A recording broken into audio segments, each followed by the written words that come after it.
The periodic table of the elements is one of the most powerful tools in science. At first, it may look like just a grid of colorful boxes, but it is actually a map of all known types of matter in the universe. Every box represents one element, which is a pure substance made of only one kind of atom.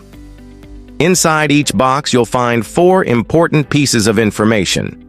At the top is the atomic number, which tells us how many protons are in the nucleus of that atom. In the middle is the chemical symbol, a 1 or 2 letter abbreviation for the element's name.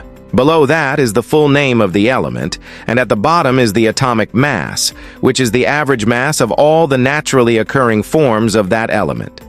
For example, the element iron has the symbol Fe. Its atomic number is 26, which means every iron atom contains 26 protons. Its average atomic mass is about 56, meaning most iron atoms also contain around 30 neutrons in addition to their protons. These simple details allow scientists to identify exactly what an element is and how it will behave. The periodic table is arranged in rows called periods and columns called groups. The atomic number increases by 1 as you move left to right across a row, showing how atoms build up with more and more protons. The vertical columns, or groups, contain elements that have very similar chemical properties. This happens because they share the same number of outer shell or valence electrons, which are the electrons involved in bonding. This explains why lithium, sodium, and potassium all react violently with water, or why chlorine, bromine, and iodine all behave in similar ways. The table is divided into families of elements with distinct characteristics. On the far left, Group 1 contains the alkali metals. These are soft, shiny metals that are extremely reactive because they only need to lose 1 electron to achieve stability. Next to them are the alkaline earth metals, slightly less reactive but still eager to form compounds. The large block in the center is made up of the transition metals, including familiar names like copper, iron, silver, and gold. These metals are excellent conductors of heat and electricity, and many can form ions with different charges, making them very useful in chemistry and industry. On the far right of the table are the noble gases. These elements, like helium, neon, and argon, are very stable because their outer electron shells are completely full. They almost never react with other elements. Just before the noble gases are the halogens, which are the opposite, highly reactive nonmetals like fluorine and chlorine that only need to gain 1 electron to complete their outer shell. Between the metals on the left and the nonmetals on the right, there is a zigzag staircase of elements known as metalloids. These include boron, silicon, and arsenic. They display a mixture of metallic and non-metallic properties, and silicon in particular is crucial in computer chips and electronics.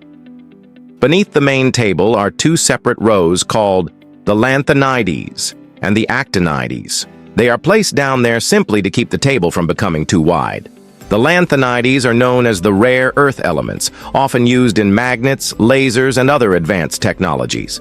The actinides include radioactive elements such as uranium and plutonium, which are used in nuclear power and nuclear weapons.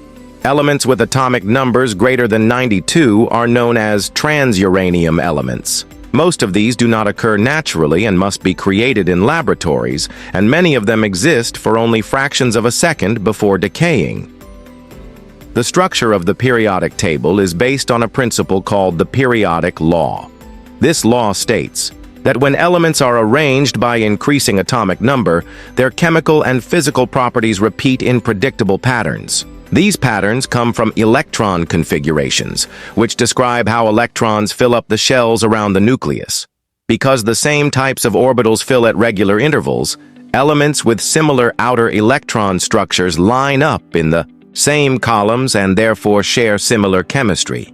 The periodic table also allows us to predict how atoms will combine to form compounds. For instance, elements in group 1 usually form positive 1 ions, and elements in group 17 usually form negative 1 ions. This is why sodium from group 1 and chlorine from group 17 combine so neatly to make sodium chloride, or table salt.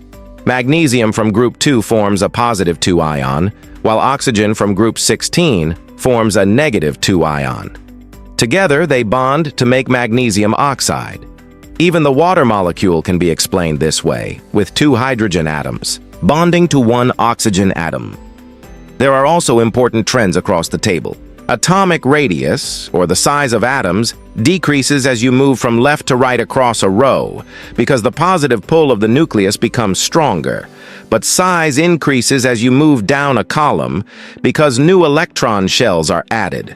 Ionization, energy. The energy needed to remove an electron increases as you go across to the right and up to the top because atoms on that side hold their electrons more tightly.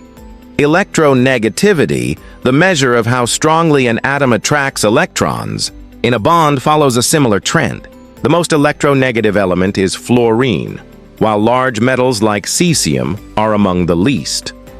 Although the periodic table may look abstract, its elements surround us in everyday life. Carbon is the backbone of all living things and can appear as graphite in pencils or as diamonds in jewelry. Oxygen is essential for breathing and makes up part of water. Silicon is found in sand and is the foundation of modern electronics. Iron forms the core of steel, copper carries electricity in wires, and gold is prized for its rarity and beauty. Helium fills balloons, chlorine disinfects water, and uranium powers nuclear reactors. The periodic table was first developed in the 1800s by the Russian chemist Dmitry Mendeleev. He noticed that when elements were arranged by their properties, certain patterns repeated at regular intervals. He even predicted the existence of elements that had not yet been discovered, leaving gaps in his table where they would fit.